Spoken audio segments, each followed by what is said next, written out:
Good afternoon students, welcome in the class of science। और आज हम यहाँ डिस्कस करने वाले हैं चैप्टर नंबर 2 का अगला टॉपिक, चैप्टर नंबर 2 मानव तंत्र। और इस टॉपिक में ही सब टॉपिक हम यहाँ लेने जा रहे हैं और सब टॉपिक आपका है श्वसन तंत्र। कल की क्लास में हमने पाचन तंत्र को कंप्लीट कर लिया था। एक बार मैं आपको रैपिड रिवाइज आपको करवाना चाहूंगा। देखिएगा, पाचन तंत्र में दो प्रमुख भागों को शामिल किया जाता है। एक होती हैं पाचन अंग और दूसरा होता है पाचन ग्रंथियां। पाचन अंग वो होते हैं जो पाचन की क्रिया में डायरेक्ट इन्वॉल्व होते हैं, और पाचन ग्रंथियां वो होती हैं जो अपने स्रावों के द्वारा पाचन की क्रिया में सहायक होती हैं या सहायता प्रदान करती हैं। क्योंकि पाचक जो रस होते हैं, उन पाचक रसों में विभिन्न प्रकार के क्या पाए जाते हैं, आप लोग सभी जानते हैं, एंजाइम पाए जाते हैं। तो वो एंजाइम क्या करेंगे, पाचन की क्रिया को संपूर्ण करने में महत्वपूर्ण भूमिका निभाते हैं।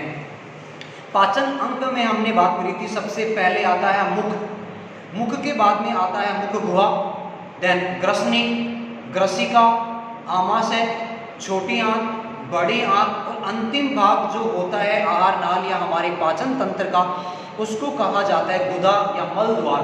तो हम ये इस तरह भी कह सकते हैं कि हमारी जो आहार नाल है या हमारा जो पाचन तंत्र है वो प्रारंभ होता है मुख से और समाप्त होता है गुदा में जाकर। यानी गुदा अंतिम भाग है आहार नाल का, और जो मुख है वो प्रारंभिक भाग है हमारी आहार नाल का। तो पाचन अंगों का हमने अध्ययन कर लिया था। अब आप सोचेंगे सर आपने पाचन ग्रंथियों के तो बारे में जानकारी दी ही नहीं। आपको बिल्कुल अच्छे से पता होगा कि हमने जो आहार नाल का पाचन अंग वाला भाग लिया था, उसी के अंतर्गत पाचन ग्रंथियों का भी अध्ययन कर लिया था। लार ग्रंथियां 3 प्रकार की होती हैं, हमने अध्ययन कर लिया था, जो कि लार बनाती हैं। इसी तरह से यकृत की भी जानकारी हमने ली थी, जो कि पित्त रस बनाता है। इसी तरह से अग्नाशय की बात हमने की थी, जो कि अग्नाशय रस बनाता है, जिसमें विभिन्न प्रकार के एंजाइम पाए जाते हैं जो कार्बोहाइड्रेट, वसा और प्रोटीन का पाचन करते हैं। अगला टॉपिक जो हमारा चैप्टर का आता है श्वसन तंत्र, एक अति महत्वपूर्ण टॉपिक है चैप्टर का। ध्यान से सुनिएगा, सारी चीजें आपको क्लियर यहीं पे हो जाएंगी। देखिएगा, सबसे पहले बात करते हैं श्वसन की। श्वसन क्या है और क्यों श्वसन की आवश्यकता हमें होती है।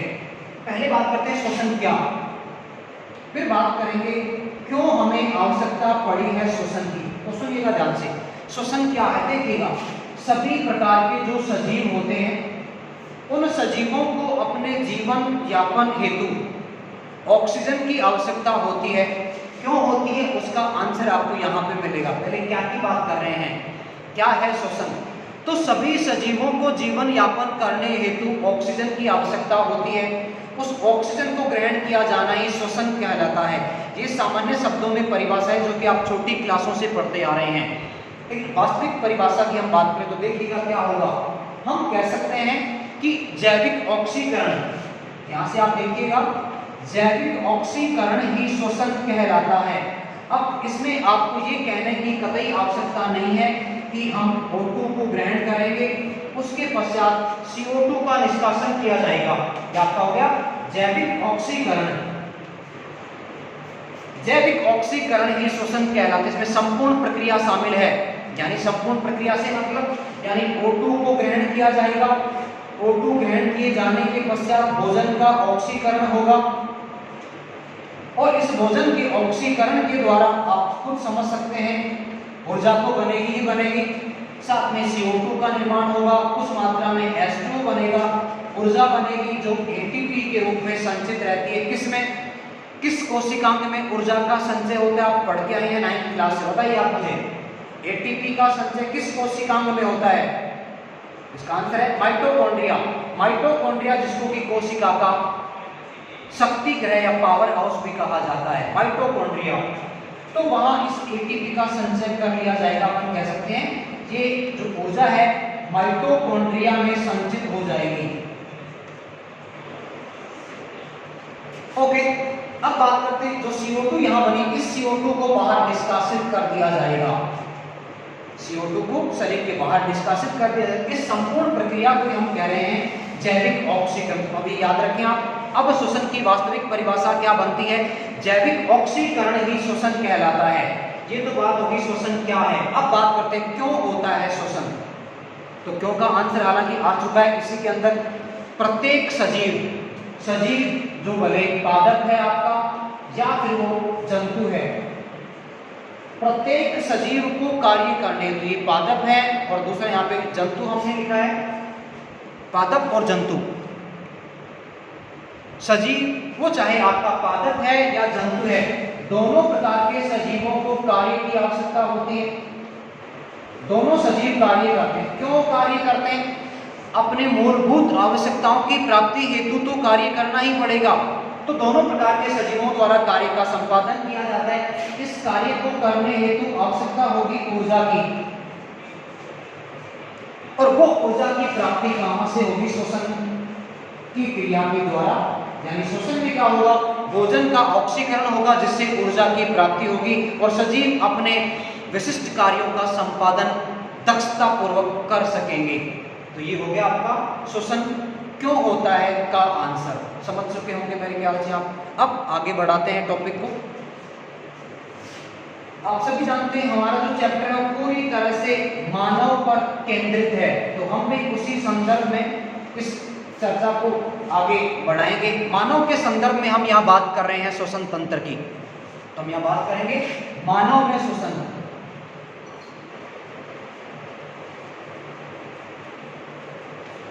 देखिए हमारे शरीर में विशिष्ट कार्य के संपादन हेतु विशिष्ट प्रकार का तंत्र पाया जाता है। पाचन क्रिया हेतु पाचन तंत्र पाया जाता है। इसी तरह से श्वसन की क्रिया हेतु श्वसन तंत्र पाया जाता है। जनन की क्रिया हेतु जनन तंत्र पाया जाता है। तो हम बात करेंगे किस तरह से श्वसन तंत्र में अंगों की व्यवस्था होती है और वो अंग किस तरह से अपने कार्य का संपादन करेंगे।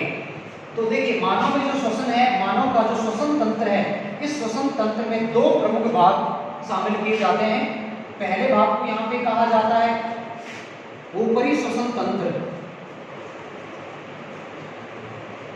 और दूसरा होता है निचला या निम्न श्वसन तंत्र।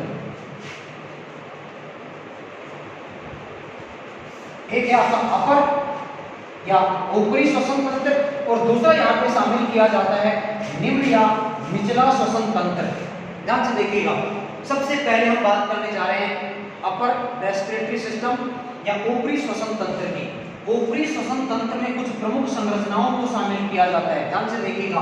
सबसे पहली संरचना यहाँ पे आती है नोज। नोज इसको केवल नासिका भी कहते हैं। नासिका देखिएगा, नासिका जो है वो प्रमुख और महत्वपूर्ण श्वसन अंग मानी जाती है ऊपरी श्वसन तंत्र की। क्यों मानी जाती है? ऐसा क्या यहाँ विशेष है जिसकी वजह से इसको महत्वपूर्ण जो है अंग माना गया? तो हम उसकी बात करने वाले थे कि नासिका की जो ओपनिंग है, नासिका जो खुलती है, उस खुलने वाली संरचना को कहा जाता है नासा छिद्र। यानी नासिका या जो नाक है वो नासा छिद्रों के द्वारा खुलती है। ये जो नासा छिद्र हैं, ये नासा छिद्र वायु को ग्रहण करने में सहायक होते हैं। जिस तरह से हम पाचन तंत्र की बात करते हैं, पाचन तंत्र में भोजन को ग्रहण करने में सहायक है मुख, उसी तरह से श्वसन तंत्र में जो नासिका होती है, जो नाक होते हैं, नासा छिद्रों की सहायता से वायु को ग्रहण करते हैं। यानी यहाँ से वायु को इनहेल किया जाता है, वायु प्रवेश करेगी शरीर में। नासिका से वायु या नासा द्वार से वायु प्रवेश करेगी नासा गुहा में। आप देखिएगा नासा छिद्र से वायु जा रही है नासा गुहा में। नासा गुहा जो कि दो भागों में विभाजित होती है और उन दो भागों में यानी नासा गुहा में दो प्रकार की संरचनाएं पाई जाती हैं। नासा गुहा दो भागों में परिवर्तित हो जाती है और उसमें दो प्रकार की संरचनाएं पाई जाती है। देखिए आपको कौन सी दो संरचनाएं यहाँ उपस्थित है। सबसे पहले यहाँ पे पाए जाते हैं नासारोम। नासारोम नेजल हेयर्स जिनको कहा जाता है, छोटे छोटे सूक्ष्म बाल वहां पर पाए जाते हैं। और दूसरा यहाँ पे पाई जाती है म्यूकस या श्लेष्म ग्रंथि। ये दो महत्वपूर्ण भाग नासा गुहा में पाए जाते हैं जिसकी वजह से नासिका महत्वपूर्ण अंग बन जाती है हमारे ऊपरी श्वसन तंत्र का। देखिएगा दोनों भाग क्या कार्य यहाँ पे करने वाले हैं। पहली बात करते हैं नासारोम की। देखिएगा हमने वायु को नासिका द्वारा ग्रहण किया। आपको क्या लगता है, क्या वायु जो हमने ग्रहण की वो पूरी तरह से परिशुद्ध है या शुद्ध है या छनी हुई है? बिल्कुल ऐसा नहीं है। क्यों? हम तो डायरेक्टली एटमॉस्फेयर से वायु को ग्रहण कर रहे हैं, तो उस वायु में कुछ हानिकारक कण इस तरह के हो सकते हैं जो हमारे श्वसन तंत्र के साथ साथ हमारे अन्य अंगों को भी हानि पहुंचा सकते हैं। तो उस हानि से बचने के लिए श्वसन तंत्र के अलावा अन्य अंगों को नुकसान होने से बचाने के लिए नासारोम जो होते हैं वो वायु के साथ आने वाले हानिकारक कणों को नासा गुहा में ही रोक लेते हैं। अर्थात हम इसको इस तरह भी कह सकते हैं, नासारोम जो है वो वायु को छानने का कार्य करते हैं, फिल्टर करने का काम करते हैं, जिसकी सहायता से शुद्ध वायु श्वसन तंत्र तक पहुंच पाती है। ये कार्य हो गया नासारोम। अब बात करते हैं म्यूकस ग्रंथि। देखिएगा श्लेष्म ग्रंथि भी इसको कहा जाता है। म्यूकस ग्रंथि है तो क्या स्रावित करेगी? ये म्यूकस का स्रावण करती है। म्यूकस क्या काम करेगा? हम देखते हैं गर्मी के दिनों में जब एटमॉस्फेयर वातावरण का तापमान मोर देन 40 डिग्री सेल्सियस हो जाता है, उस केस में लू चलती है। और आप लोग जानते हैं हम यहाँ रह रहे हैं राजस्थान में, तो यहाँ तो वैसे ही साल भर में काफी लंबे टाइम तक गर्मी पड़ा करती है और वहाँ लू जो है वो भीषण गर्मी के दिनों में चला करती है, जब तापमान आपका मोर देन 45 भी चला जाता है। जो हमारा डेजर्ट है द थार, हमारा जो वेस्टर्न राजस्थान वाला भाग है, पश्चिमी राजस्थान की बात अगर अपन करें, जैसलमेर, जोधपुर, बीकानेर, बाड़मेर, उन एरिया में सबसे ज़्यादा जो है लू चला करती हैं गर्मी के दिनों में स्पेशली। तो उस केस में क्या होगा, गर्म हवा हमारी नासिका से होकर प्रवेश करेगी। वो जो गर्म हवा है वो आंतरिक और कोमल अंगों को नुकसान पहुंचा सकती है। तो म्यूकस क्या काम करेगा, उस गर्म हवा को, उस शुष्क और गर्म हवा को नम बनाने का कार्य करेगा। नम क्यों बनाएगा? देखिए म्यूकस एक तरह से जलीय पदार्थ है, जल के जैसा पदार्थ है। तो जब ये शुष्क और गर्म हवा में मिलेगा तो डेफिनेटली आपकी जो गर्म और शुष्क हवा है वो नम हो जाएगी, थोड़ी सी ठंडी हो जाएगी। और तापमान कितना होगा? तापमान उतना ही होगा जो कि हमारे शरीर का तापमान है, उससे कम ज़्यादा थोड़ी ना होगा। हम जो भी पदार्थ शरीर के अंदर जब ग्रहण कर लेते हैं उनका तापमान उतना ही हो जाता है जितना कि शरीर का होता है। कितना होता है शरीर का तापमान? सुन लीजिए आप लोग। अगर हम बात करें सेल्सियस में तो हमारे शरीर का तापमान होता है 37 डिग्री सेल्सियस। बात करें फ़ारेनहाइट की तो फ़ारेनहाइट में 98.6 डिग्री फ़ारेनहाइट जी हमारे शरीर का तापमान है, जो सर्दी, गर्मी, बारिश हर एक सीजन में एक सा बना रहता है। इसीलिए मानव जो है कैसा प्राणी माना गया? वार्म ब्लडेड, गर्म रुधिर वाले प्राणी हम लोग माने जाते हैं। ओके, आगे बढ़ते हैं। सेकंड जो भाग आता है, पहला था नासिका, सेकंड जो भाग आता है वो आता है मुख। देखिएगा मुख के द्वारा भी वायु ग्रहण की जाती है श्वसन हेतु, लेकिन सामान्यतः ऐसा नहीं होता है, ये विशेष परिस्थितियों में होता है। कब होगा विशेष परिस्थितियों में? जब नाक में नाकाबंदी हो जाती है। अब आप सोचेंगे नाकाबंदी सर कैसे होगी नाक में? नाक में नाकाबंदी कब होगी? जब नासा गुहा पूरी तरह से ब्लॉक हो जाती है। वो कब होगा? ऐसा कब होगा? जब अंदर सीमेंट की दीवार लगा दी जाए? ऐसा बिल्कुल भी नहीं है। जब म्यूकस ग्रंथि में स्वेलिंग आ जाती है। वो कब आएगी?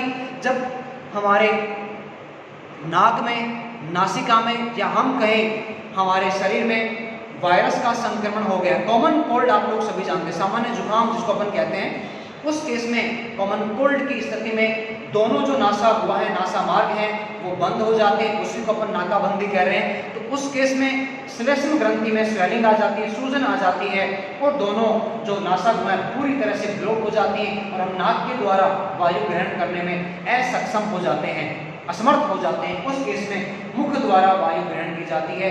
हालांकि ये जो वायु ग्रहण की जाती है पूरी तरह से शुद्ध तो नहीं होती है, फिर भी ऑक्सीकरण तो करना ही पड़ेगा, भोजन का ऊर्जा तो लेनी ही पड़ेगी। उस केस में मुख के द्वारा वायु को ग्रहण किया जाता है। अगला जो भाग आता है ऊपरी श्वसन तंत्र का, वो हमारा होता है ग्रसनी। अब ग्रसनी का अध्ययन हमने पाचन तंत्र वाले भाग में भी किया था और वहां पे हमने कहा था कि ग्रसनी जो है वो उभय पथ का कार्य करती है। पाचन की क्रिया में भोजन ग्रहण करने में भी सहायता करती है, श्वसन की क्रिया के दौरान O2 के ग्रहण करने में भी रास्ता या मार्ग प्रदान करती है। ग्रसनी के भी 3 भाग हैं। अब ग्रसनी के 3 भाग कौन से हैं? ग्रसनी का वो भाग जो सीधा नासा गुहा से जुड़ा हुआ है उसको कहा जाता है नासा ग्रसनी। ग्रसनी का नासा गुहा से जुड़ा हुआ भाग कहलाता है नासा ग्रसनी, जो सीधा नासा गुहा से कनेक्ट है। मुख से जुड़ा हुआ भाग कहलाता है मुख ग्रसनी। मुख से जुड़ा हुआ भाग कहलाता है मुख ग्रसनी। भाई मुख से जो वायु हमने ली वो ग्रसनी की सहायता से हमारे श्वसन तंत्र के अंतिम भाग फेफड़ों तक पहुंचेगी। इसके बाद तीसरा जो भाग है वो कहलाता है अधोग्रसनी। अधोग्रसनी वो भाग है जो कंठ से जुड़ा होता है। अधोग्रसनी वो भाग है जो कंठ से जुड़ा होता है, जो कि अगला भाग है हमारे ऊपरी श्वसन तंत्र का, जिसको हम कहते हैं कंठ या स्वर यंत्र। कंठ या स्वर यंत्र, और कंठ या स्वर यंत्र जिसको कि हम साउंड बॉक्स भी कहते हैं। क्यों कहा जाता है साउंड बॉक्स? क्योंकि कंठ में वाक तंतु पाए जाते हैं, वाक रज्जु पाए जाते हैं। उन वाक रज्जुओं में कंपन होता है और उस कंपन के द्वारा हम बोल पाते हैं। यानी जो हमारा स्वर यंत्र है, कंठ है, वो श्वसन के साथ साथ बोलने में भी सहायता करता है। और इस कंठ में नौ उपास्थियां पाई जाती हैं। और 9 जो उपास्थियां हैं वो कंठ को एक आकृति प्रदान करती हैं। आपको सुनेगा, स्वर यंत्र या कंठ में 9 उपास्थियां पाई जाती हैं जो इसको आकृति प्रदान करती हैं। इस तरह आज हमने ऊपरी श्वसन तंत्र को कंप्लीट कर लिया है। अगले वीडियो में हम निचले श्वसन तंत्र को कंप्लीट करके श्वसन तंत्र को जो है कंप्लीट कर लेंगे। That's all for today. Thank you so much.